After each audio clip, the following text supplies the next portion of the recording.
Hello and welcome back to episode 167 of New Meta Podcast. We've been gone for Christmas for many weeks. I'm sure the listeners, how have they coped? I don't know. Joining me as always, Marco and Adam. Marco, welcome to the pod. How's your break? How's Christmas? Thank you. Big good break.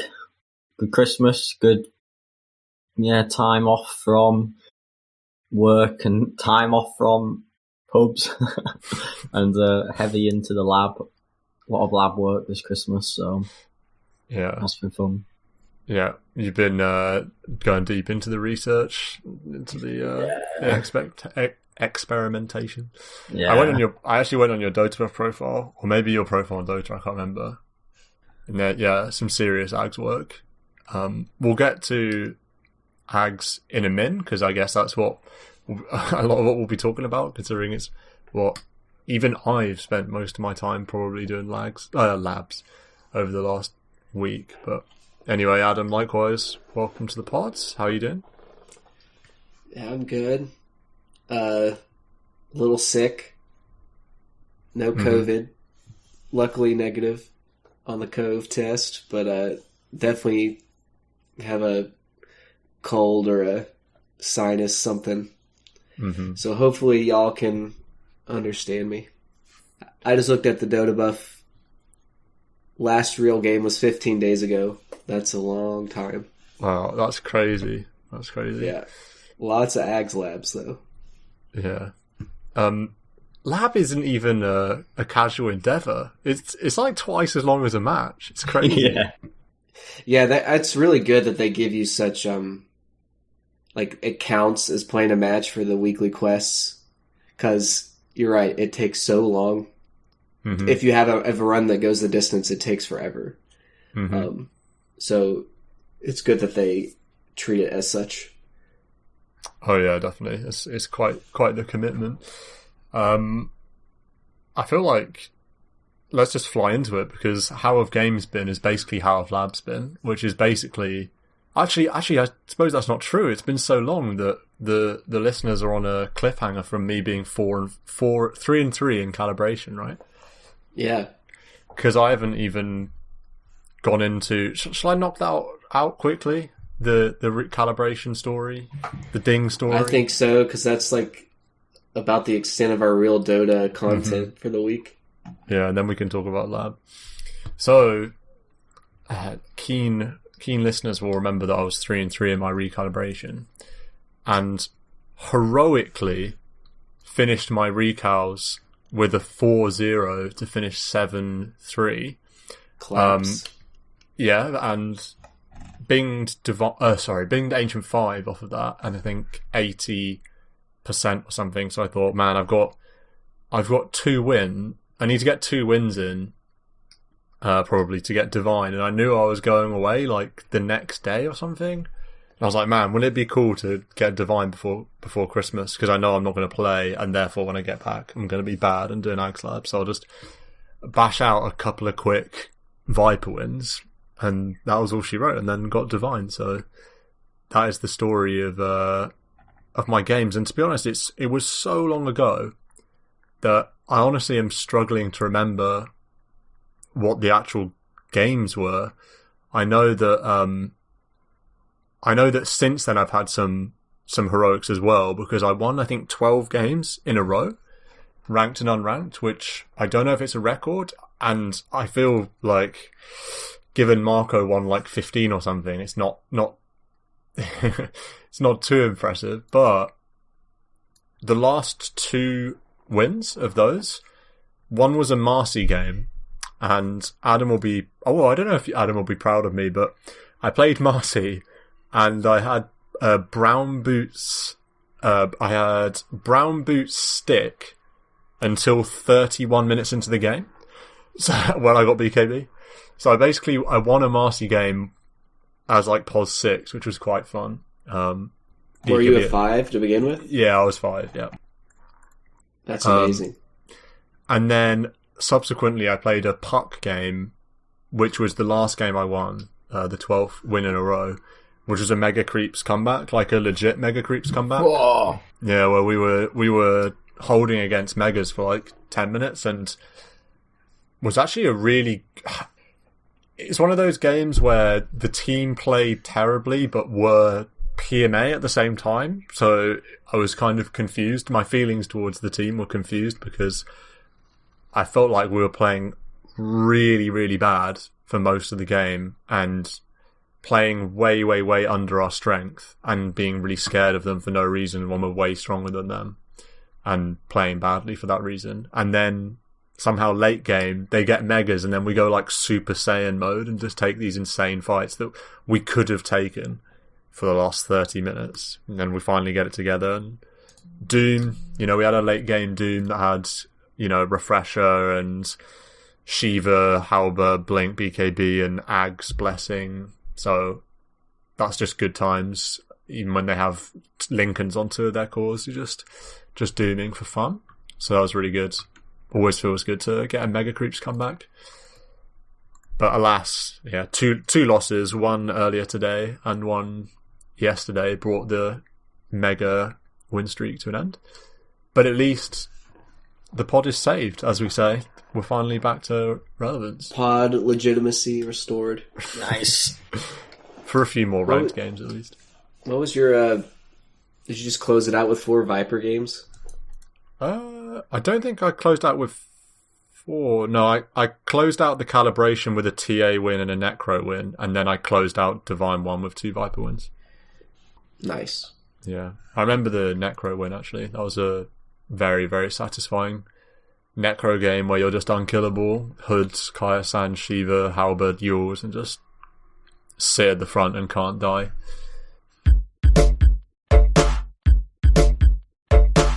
Let's talk about labs, though, because no one cares about real Dota. No one remembers real Dota, to be honest. All they know is Aghs Labyrinth. All they know is the Primal Beast and, the fella in his many forms. Me and Adam played a heartbreaker earlier, Marco. I don't know if you're aware. I saw in your match history an hour loss. Or 67-minute event game lost. Sounds pretty brutal. Mm-hmm. Did you get to the final boss? Mm-hmm. Got the final boss to like 10% HP and then died. Yeah. It was an Adam solo carry. I felt like I was doing well, but the problem for me is that I just don't know what the rooms do well enough. Yeah. So I was just dying to stuff because I didn't really understand it. Like, we played the Phoenix room, and I didn't realise that you need to get out of the way of their swoops, or else they take you into egg and you die. So I just died, and I was getting one-shot by stuff that I wasn't sure whether it would one-shot me or not. How's your labs been going, Marco?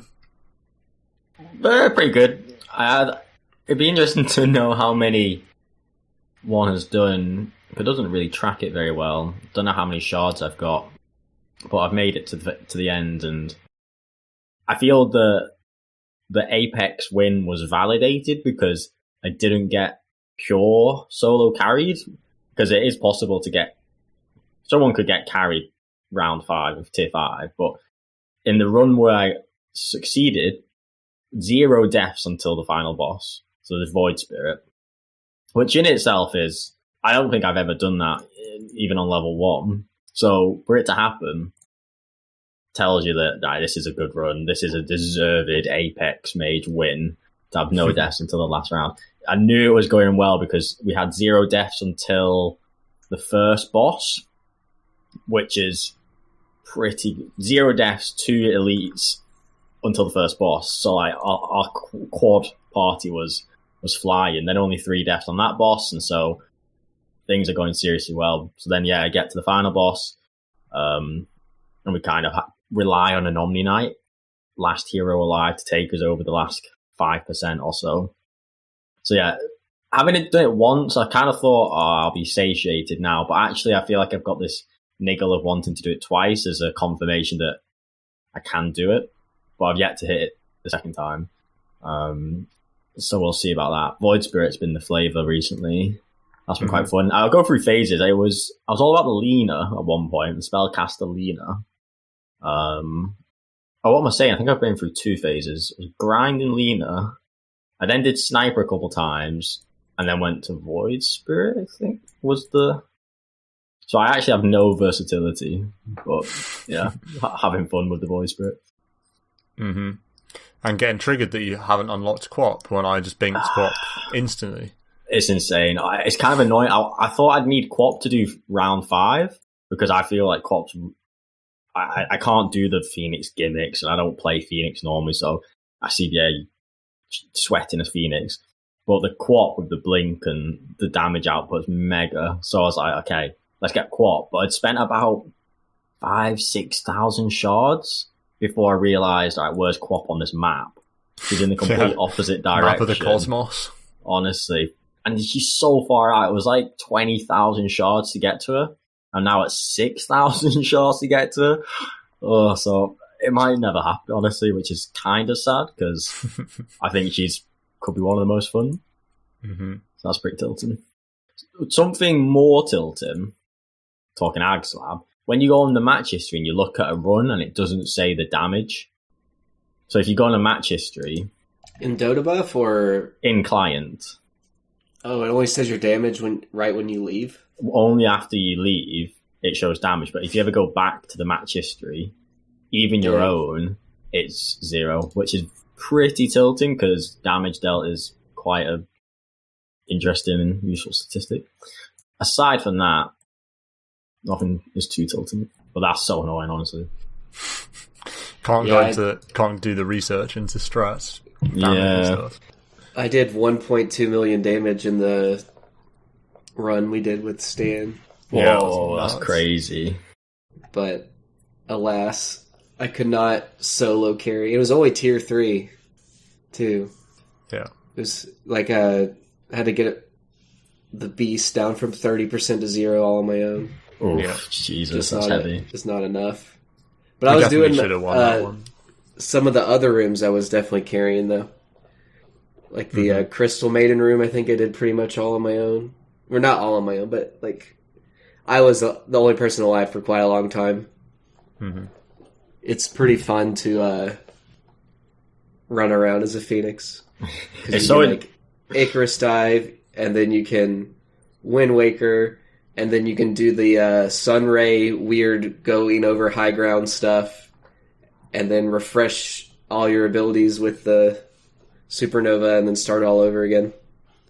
It's so intense when you're the final person, and you know all the eyes are on you, and it's like if you die, it's over. That's pretty fun. Yeah, you usually have somebody that's like pinging all your abilities, and I'm like, stop pinging all my abilities. And then someone was spectating my game. I didn't even realize, and they sent out this like paragraph Steam message to me, and I started reading it, and I died to the like the Warlock golems in the Primal Beast room that come out of the rocks. I was just reading that, and I just like got one shot by all of them hitting me. He was trying to give me advice. He just said, like, if you Yules after the second rock throw, he won't do the stomp line thing, you know? I guess if you Yules at a certain point, he won't go into the ground stomp. And I was like, that was useful information, but also I was distracted.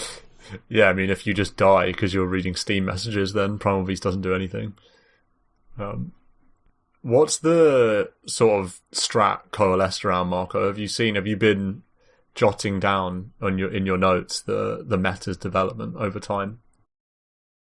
I guess Phoenix is, to me, the one that's eked out as S tier. If we were to do a S tier, tier 1, 2, 3, D tier list ranking, I think Phoenix gets the top spot. I know Dirge is cited as being really good as well. I feel like I saw more Dirge earlier on, but then over time as people expand and experiment, I feel like it's Phoenix that remains top tier because some of those talents just cheesing rooms, but then you've got heal, so value, then you've got mega damage, and the Sunray seems to do mega. I don't know if it's pure. Is it pure, Adam, the Sunray damage? Or is it magical? No, I think it's magical. Okay, but it seems like Phoenix can do bits. Phoenix just has a lot of really good talents to where you're not like rolling for one build. You know what I mean? Mm-hmm. like the legendary shards at the beginning. It's like, oh, if I don't get this one, it's over. Yeah. You have I think the best one is was that Flame Revenant, the mini phoenixes on your W that you like throw it down and then it leaves like a little phoenix baby that shoots fire in a cone. That one is really strong. And then you have a couple different like movement ones. I really like the one where it's like all your fire spirits apply to everybody that the spirit travels through before it hits, and then it also will knock back the first thing it hits in a line. So you have a lot of like movement, because a lot of the time you're just like trying to kite things. So if you can just knock things back, then you also have your egg pushes things back, kind of like a Wind Ranger shard, kind of. Yeah, that. And so there are a lot of times where you can just jump in the egg and everything can't really get to people, and you just can do a lot of DPS during that time. It definitely helps playing quite a bit, because I feel like you piece together synergies of talents.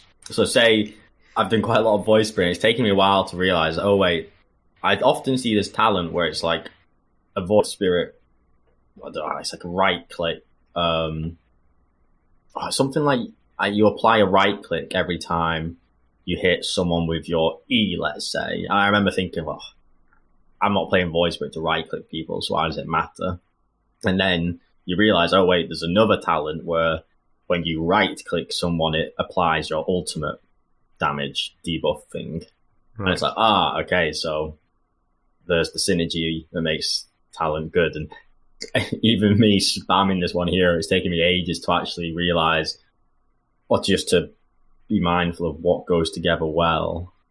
So I think there's a lot of that to it, like that optimizing your effectively spell build and then item build. Like it's like Nick playing Lena yesterday. So shout out to friend of the pod, Nick. He's got the best win rate in lab, probably in anyone in client. It's like 80%. What is it? 2 wins, 1 loss or something.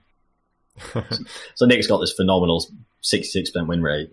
We've all got like 5% win rate. But he was playing Lena, and it's like when you just choose these random talents and fiery spirits and some spell talent, and it just goes so badly because there's no synergy and you're just getting random shards. But if you know what to focus on, or you have a path from the beginning because you're aware of like what's going to come down the line, it does so much work. So I'm now on with Void Spirit. I'm all about the Aether Remnant strat, where you just buff up your Aether Remnant to like 1,000 damage, and then you can get talents where you're popping off 3 Aether Remnants from a Dissimilate and things like this, and you realise where all your power comes from. And yeah, I think it's quite cool doing cleaves that. And stuff, doesn't it? You can get that. Yeah, and it can like do some pushback and things like this that often when you just read on its own, you think, oh, this is crap, why I don't want to buff up Aether Remnant in this niche way. But then it's like, 10 levels down the line, you start to see it come together. So I think it's cool to do that, and maybe it'd be cool to do that with other heroes. Like I said, I'm super low versatility. Someone I remember was talking about Kunkka, for example. I've literally seen it maybe once out of 100 runs or something. But apparently Kunkka can do crazy work. It's cool how much variety there is. Yeah, I like in my tier 4 run that we won, I had Witch Doctor. And I think my teammates were like, oh, great, we have a Witch Doctor. And it's like not our lineup was Undying Phoenix, Jug, and Witch Doctor. It's like, oh, we have damage problems. Like, this is going to be terrible. And then it won. And Maledict was really big throughout all the rooms. So that was interesting. I think a lot of the heroes can work. Do you think that a lot of the sort of right-click damage-dealing cores that you saw right at the start of Aghs, like Drow Ranger and Clinks, have they just been replaced by, your Octarine Bloodstone buying spell spammers? Or is there still a place for right-click DPS? Well, I think spell damage is more effective on the Beast, right? The final boss. Mm-hmm. Yeah. It's some crazy amount of tankability. But you can always have one. It just depends on what hero it is. I think TA is really good because you can basically be invulnerable with the stacks of refraction. Yeah. Clinks, you can leave like a lot of skeletons on the ground, so you're not like stuck having to stand still and do damage. Like you can kind of leave things and continue to kite, which is good. I think there's no Weaver as well unless you unlock it or roll it. And that used to be a cornerstone of these DPS strats, with the bug supply minus armor. And then, like Adam says, TA, but that's another locked hero. So, I don't know. I think it's only there's Dro Ranger, Clinks. I'm not sure if there are any other right clickers you can play. And it does feel Luna. a bit. Oh yeah, Luna. But Luna's like is hybrid. Like Luna is pretty solid because you have the spell damage to get through the early stages before you have to come online. Yeah, I guess. I do think it's interesting though because last time Lab was around, you did see loads of physical lineups, but nowadays I feel like it is just pure magic gameplay. Yeah, I feel like a lot of Tusk stuff, Tusk and Weaver last time. Yeah. So it is a bit, like you say, the Bloodstone, Octarine. Yeah, it's just so... Yeah, I like that it trends towards spellcasters. It's fun. It is fun. There's more like uptime. I like basically I build Phoenix the same way every game now, but it's just like Kai Assange, Yules, Octarine Core, finish Windraker, BKB. And then if you have more gold, a Ghost Scepter. And that's pretty much it. And so it's fun. Like Octarine just letting you spam spells and then getting all the other cooldown reduction buffs as you go along. I like pressing buttons and casting spells. I feel like after playing this much Phoenix, I should be much better at hitting Fire Spirits now. Because it's pretty hard to hit Fire Spirits in normal games and in Aghs Lab. So I was thinking about what makes someone better at Aghs Lab, and when you say, it's using spells, it is obviously just purely spell usage, and I agree that makes it so fun that it's just constant spells, which is fun, just like pure serotonin just taking off all the time. But what I do think is interesting is that looking at a bad stack versus a good stack, how you use your spells, when you use them, it's like level 1 if you waste your first spell or you miss an LSA and like hit 1 creep rather than 10 creeps. It's like, oh yeah, you fucked up and you're going to die. And so it is spell casting and spamming, but you do also have to use them well and at the right time. And I feel like there are some, trying to force out some transferable skills here. I feel there are some lessons here for using spells at the right time. Spell casting, but there's, you know what I mean? There's also kiting. Oh, that's huge. That's the other. And tanking. Like, you got to use the HP as a resource, you know? You can't just be full health wandering around. You got to be basically 30% for some parts. Got to trade hits between you and the rest of your teammates. Yeah. I mean, yeah, the thing with Aghs Lab that I find annoying is it's so boring for like 15 minutes. I need the first. I wish you'd start like level 6 with spells and just skip the first like 10-15 minutes. Yeah, it does. I think the beginning's the hardest. It's like the most perilous, you know. Like it could be okay for the first couple rooms, and then it just is over at the third room, depending on if you get like poor rolls on the buffs that the rooms have. I think that the potions are really strong. Yeah, at high levels. I would recommend people get those. Like whatever the Ag Shard buff is, that you start off with a potion, a random potion. Yeah, because if you get a Ravage potion for the first room, easy. It doesn't cost much to get the starting potion. It's really near the middle of the blessings. But you're right. if you get the wrong potions, particularly if you're on the higher levels with the wrong buffs, there are some levels where it feels it's impossible. Like they got that Mars shield block, and you've got like an Arcanist potion, and it's like, okay, yeah, you can't clear if this you're room. against like the Ursa room at the very beginning, and he's got like magic resistance and bubble, and like can't take damage from the front. You're like, what are we supposed to do? Mm-hmm. Which of the rooms are the hardest? I feel like I asked this last time, but does it not matter when you get to high levels because it's all about the buffs? I don't think it's purely about the buffs. I do think there will be ones that people have preferences against. I feel like ones where you can kite enemies reliably are always favoured because you know you can always survive. Even if it's really hard, you always know you won't lose. But I feel like ones where it's easier to lose, you might want to shy away from more. So, say for example, there's that one where the Omni Knights spawn, and the Omni Knight, and there's the dragon eggs that you need to protect. I always see people say, "Oh, that one it's dead easy," because they're these really slow units that just kite forever, and it's kind of hard to hard to mess up. Like you have to get caught by a purification or like run into heroes or something. It's hard to lose. But some of them, I don't know. Like I always think of that Pugna one, where it's like you can just get caught out, or the map's really tight and things like this. Mm-hmm. Yeah, I'm sort of on the way to going towards Snapfire on the Aghalim's Blessing, but I kind of regret not going towards like Disruptor or something because it's way cheaper. I kind of want to theorycraft some.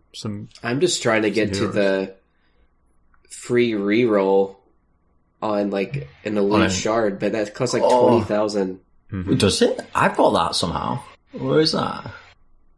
I don't think it's a minor reroll. I think it lets you reroll a common shard into an elite shard or something. Yeah, that's right. Oh, that sounds well broken. One shard upgrade. I've got one where you can recycle a shard, and that is value, because sometimes it might be like level 2 or 3, you get an elite shard, but it's just CD reduction for an ultimate that you don't even have yet, let's say. And then you re-roll it and get a plus 200 damage, and it's like, alright, GG. Yeah. Mm-hmm. No, I'm definitely make sure to use that one every time. I think rooms I don't really care for. Honestly, I don't like the Venomancer room where you're like really slow on the ground and there's a lot of poison. There's a lot of the earlier rooms I don't like because you see them most of the time. Like, I don't like the mine room at the very beginning with the little towers that you have to hit, and because it's just like so cramped and it takes so long. It does feel like it takes 10 minutes to do the first 2 rooms sometimes. Yeah. It's like, oh my god. It takes ages to do the first 2, and then unless you have a perfect run, there'll be a room where you've got one hero alive that needs to take like 20 minutes to finally kill a room near the end or something. I've had that. Yeah, a bit of a nasty one. I don't like the Centaur room with the axes. That one's not too bad. That's a late one. That's I think, second to last. That one's ended me a couple times. Oh, yeah, the worst is when you get, I think, glimmer. There are some rooms where them having glimmers particularly painful. Yeah. Where it's like they come out of glimmer and you get one shot or something, and I mean, that's probably quite common. But I was like the room, me and Adam did a room today with the dudes with the stick that like one-shot you. Yeah, that's like gotta a be little dance around. That's actually my least favorite room. The witch doctor with the massive staff. Yeah, with the penguins. The penguins in the cages and the... Yeah, that one's really annoying. The giant witch doctors that I don't understand their hitbox. Oh, yeah. You just basically gotta have be a million range away, which is fine because you're a Phoenix when I play, so... But still, it's like he swings, it just one-shots everybody. That one was annoying because they had Meteor Hammer. Yeah. And Glimmer, I think. They had stuff where they would turn up out of nowhere, either with blink or with glimmer, and then just swing and one shot you, and it's like, what just happened? The one shot stuff is what's particularly frustrating. The Phoenixes can be annoying, just because you can be on opposite sides of the map when they pull somebody in.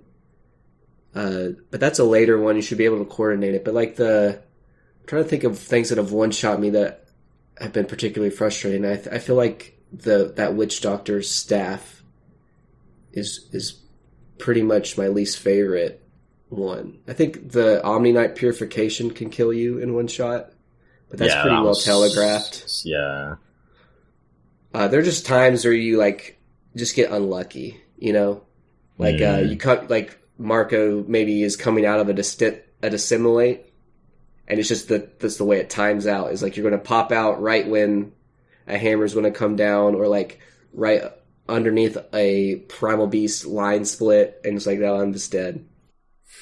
Mm-hmm. Some of the rooms I don't think are that hard. I feel like the Earthshaker is such an easy boss. I haven't played it in level 4 or 5, but when I have played it, I think Wyvern's the easiest boss. Duration. So Witch or Wyvern? Bat Riders lasso you away. What? Have you not played that one? There's a massive. I thought we were talking about mini bosses. Oh, we're not talking about roots. Oh, it's I Stan was just talking said about Earthshaker, yeah. Earthshaker. Oh, sorry, I didn't hear Stan's voice. Oh. No, I was just saying Earthshaker's easy. Oh, sorry. I don't think Earthshaker's hard, because his fish is so slow and his hitbox for his enchant is so bad. You just sort of stand behind him and you're just safe for ages. You just whack him. I don't die to bosses very much. It's other rooms. Yeah. I like am looking forward to the boss rooms for the most part. The like Arc Warden is so doable, like so doable. Oh, that one's annoying though, because you have to rely on your team to a degree to kill the wraiths that follow you. So that's true. That one's annoying because you can't solo it. I guess this is from a Phoenix perspective, right? So, and if you just assume that you have Flame Revenant, the Phoenix Cone Fire Spirit thing, you can always reach. That basically means Arc Warden on your hero is free. The what do you want to call the like amoeboid things? Oh yeah, that's free. You're very good against Earthshaker. The ones that are kind of wonky is like Timbersaw. Timbersaw, sometimes you just land into you just get the chakram on you, or the ult. Somehow he just like throws that out behind you, or sometimes he like turns but throws the chain behind him and he just like one shots you and like, oh okay, I guess I'm dead. But for the most part, the bosses are pretty okay. I haven't seen Tinker or Darkwill in a while. Oh, the Tinker one. That's triggering, because I can't remember who I was playing, but I feel like the lasers that the Tinker boss fires, I felt like I got no warning they were going to happen. So it was funny actually. We cheesed. So I've only done the Tinker boss a couple times, and the last time I did it, it wasn't the final run that I completed it or anything, so it's okay. But we full cheesed the Tinker boss with a Phoenix. I think that Fire Remnant. Oh no, it was an Undying Tombstone cheese. So puts the Tombstone down, and we're like, just let the zombies kill the Tinker for like 10 minutes or something. We don't do anything. And then I am sniper, I think, and I semi-accidentally walk up the ramp to where Dirge and Phoenix are, and the Tinker boss has got like 5-10 HP, and for some reason it triggers it to wake up, even though I hadn't stepped further than where they were. And then, like, none of the team's ready, everyone's just kind of hands off tapped out. Everyone like suddenly dies, and it's like, wait, what the fuck's going on?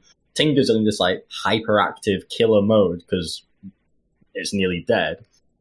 I think we might only lose 4 lives, but it was like almost a really awkward moment. But anyway, it made me think like, I didn't get the lasers. Yeah, that's funny. We had a Undyne on our team one time, and he did the exploit on Arc Warden.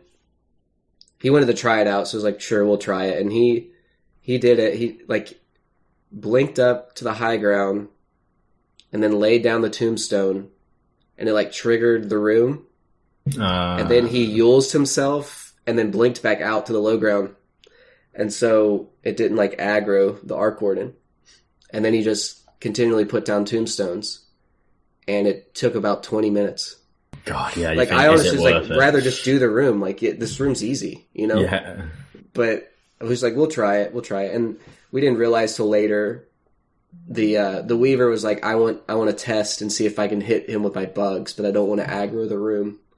So we tested it at the end, and you can do the bugs as well, which would have made it go a lot faster because of the minus armor on the zombies. Because zombies probably hit for about 3 damage, 5 damage, or something. Yeah, it's funny how people find these cheeses. Well, they patch them out, and then you got to find the new ones. Yeah, then people always find new ways. It's That's why Phoenix was so popular, because you could cheese every single trap room. Yeah. You could cheese trap runes with Phoenix. Sunray. Yeah, you would sunray into the room, and if you sunrayed over the threshold, you got to continue, like you kept sunray as an ability. So that's great. Once you were in the trap room, you could sunray over high grounds, over the room.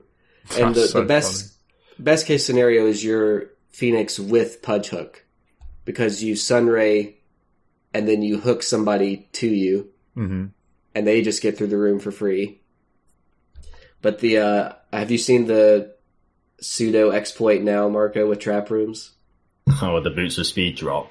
Yeah, the boots of speed drop. That's the new meta. I'm surprised that's still in. It's legit. It's a big deal. Yes. 45 extra move speed. Like, it makes a lot of the traps a joke. Yeah, it's so much easier with that. What do you do with that? You drop your boots, and then somebody goes over the threshold, and it turns everybody into a courier, and then you pick your boots back up, and you get boots speed. So instead of being 350, you're 395. Interesting. Okay. And like all the rooms are balanced around being 350 move speed. So having 45 extra, you don't have to worry about a lot of the things hitting you. Yeah. Speaking of trap rooms,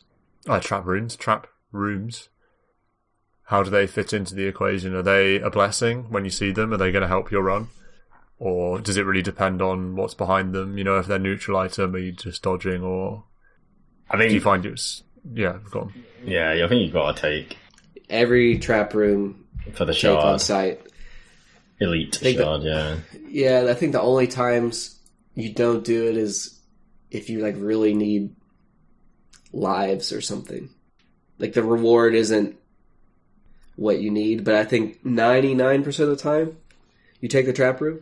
So you get a better shard from it then? Always. You always get... They always give you elite. Yeah, wow. They always give you... Which I don't think really makes sense, because I think often they're easier anyway than a normal room, and then you get... I think that's elite. Just to make it to, like, so people can finish more runs. Okay. Yeah. Help in hand, basically. Yeah. Although, I would never do the final trap room in the third act, or whatever it is, with the swingy axes, and I always... Swingy axes are always tough. I always force my team, no, we don't do this because we'll lose too many lives.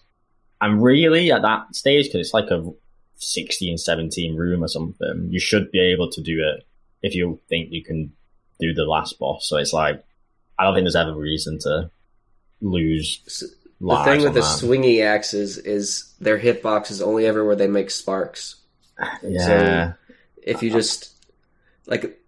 I mean, I get it. They look a lot very scary, and you don't get as much practice on those rooms because a lot of your runs don't make it to Act 3, and then when you get to Act 3, there's really only 3 rooms in Act 3, and then you just don't get to see the traps as often, so you're not as practiced on them.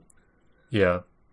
I think patience is everything with the trap rooms, isn't it? I feel like whenever I die, it's because I haven't taken that extra 5-10 seconds to see exactly what's going on ahead of me, and I'm like, oh, I'll just try and like speed run this trap room. If my life depended on a run, I feel like the trap rooms aren't too bad. You definitely don't. You're not really required to get better at them until later because they don't one shot you early. Like you can just tank 3 hits in level 1, I think. Yeah. So just like, why not just walk through everything? Yeah. How do the abilities work in the trap room? Is it random, or can you get multiple people with hook, or is it one gets Omni Knight, one gets Puck? It's random. It's random. Wow. But you only one of like you can't get doubles. One of each. Oh, but there's more. There's more abilities than 4. So really? You can. Oh, okay. I think you can get unlucky and not have Pudge Hook, or maybe there's 5 abilities for 4. I feel like there could be 5. Yeah. Because you have Pudge Hook, Clock Hook, and then Surge, Omni Knight, Surge. W, and Phase Shift. Yeah, I forgot Surge was in there. Could you imagine if there were 6 and like you didn't get Hook Shot or Pudge Hook? That would be so sad. Yeah. So, Adam, are you on level 5 now? You just need to complete level 5 run. Yeah, I finished. I got through 4 with the Jug Spin build, where you basically have permanent spin. Yeah. And then I just like, I'll just do a cheeky level 5. And I got to the end of my first, and he had like 1 or 2%. And I was the only one alive, and like I could have done it. I just choked. It was one of those things. My BKB was down, and I just got hit by one of those lines right when BKB stopped and got one shot. But I'll get it done. I feel like the jump between 5 and 4 is smaller than all the other ones. It really didn't feel that much worse.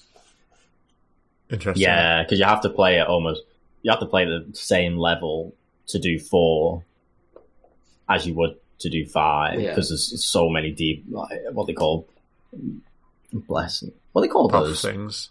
buffs? Yeah, It's like the only thing that's different, I think, is that the mini bosses have 1 buff. Mini bosses, have a buff. They're also stronger. I think there are more rooms with 5 buffs rather than just 4 buffs, but like you say, it's marginal at that point. So yeah. Yeah, I think when you're queuing in the tier 5, if everybody's gone through it, they kind of know what to do for the most part. So I feel like whenever I'm queuing solo, I'm playing with people that don't even speak the same language, and it's like super easy. You know what I mean? Like everybody's just on point. They like know what to do. I'm like, we're clearing some of these rooms so fast. I'm like, what is going on? Like, in my tier 5 run, we just stomped the alchemist room, and like the alchemist room is so hard. Like, I don't understand why in tier 5 we like just, it was a joke. We go through like the first alch before the second one even spawns. Wow. It's like what's going on? Because usually alchemist like wrecks teams. Like you're like hemorrhaging lives, and you can't kite him, or like he has these buffs that make it hard to get through. So sometimes it just like really works out.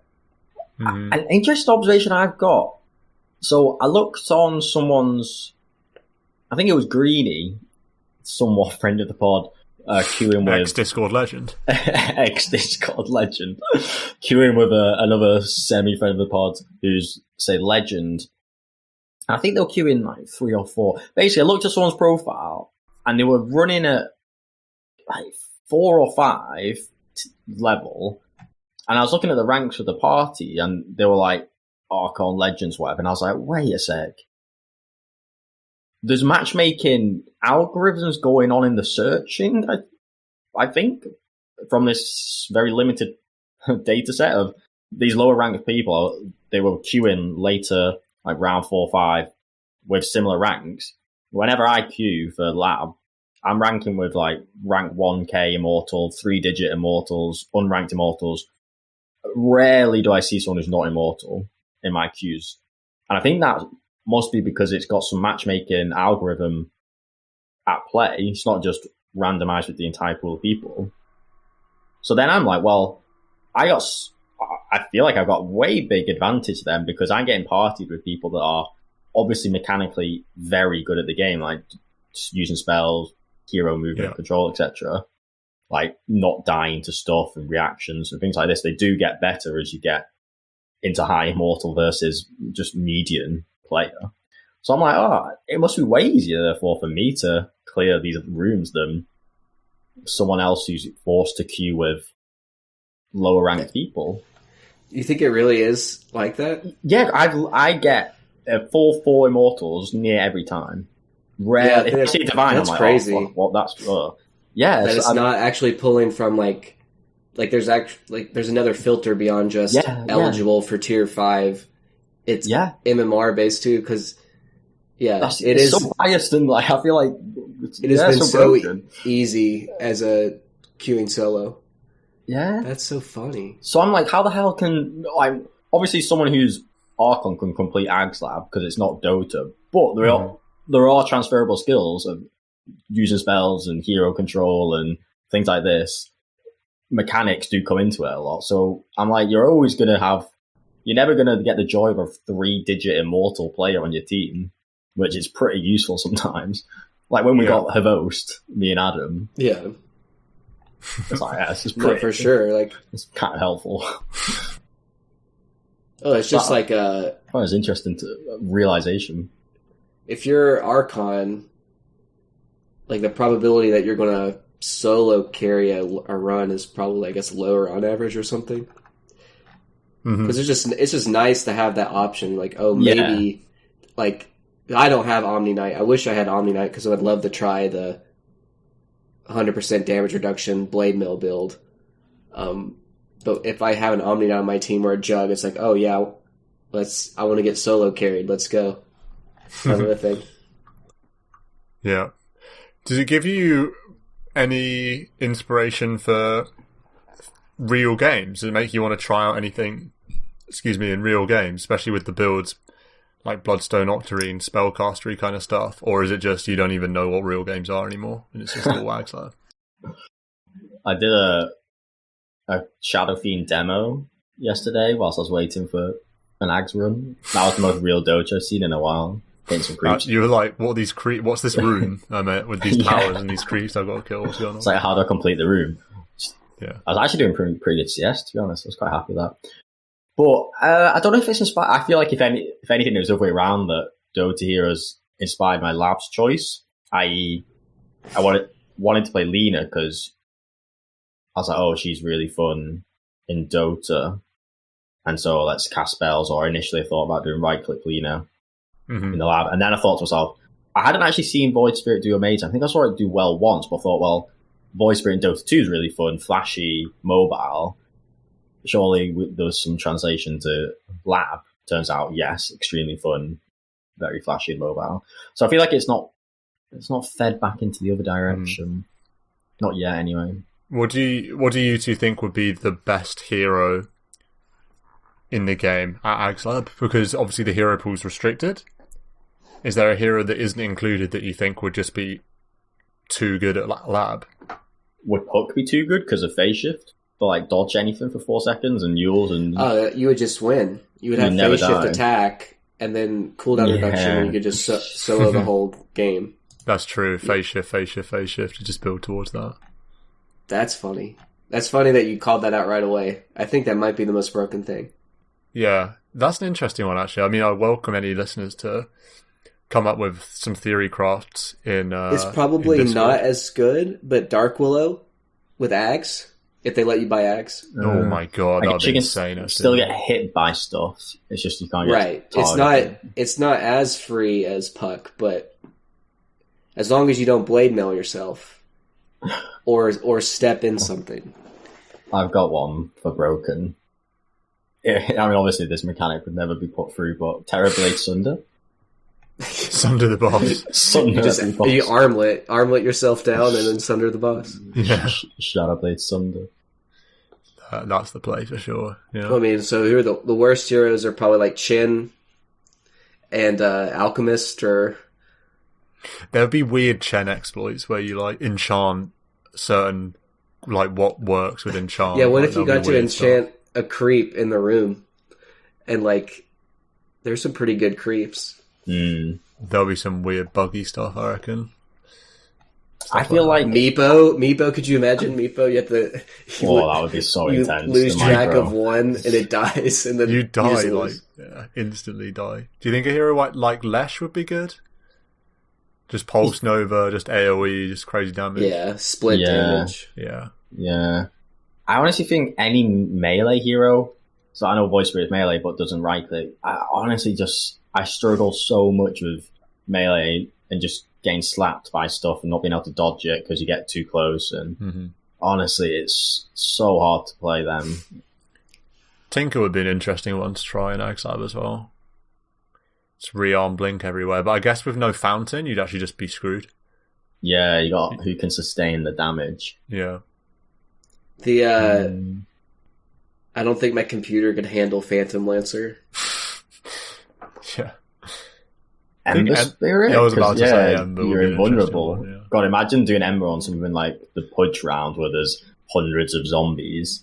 The sleight of chain for... God. That's like when you play against Broodmother and you're just like... Yeah, I guess you think you don't go spell build and you go like Battle Fury, Cleave. Maybe. Who know? I love how with theory crafting our labs runs for heroes that aren't even in labs run anymore at all. Yeah, I just like the split damage heroes. Like Gyrocopter is a lot of fun to play. Luna, same thing, split damage. Lena, split damage. Yeah, it's frustrating when you're fun. single target because you have to get carried. Quap is split damage, even though, I mean, it's probably 75-25, but it's negligible, the amount of right clicks she can do. Yeah. Interesting. Is Jakiro in the mode? I feel like Jakiro would be fun. I thought that as well. Long range damage. Of the heroes in the Macropire modes, could do a ton to the boss, I feel like. Yeah. Slark's in the mode, but I feel like he'd be really bad. Is that just, it comes under the melee right clicker, just is going to be bad? I think so. I think he's pretty bad. I feel like last year he had a cheese build where he could be like permanently ulted or something.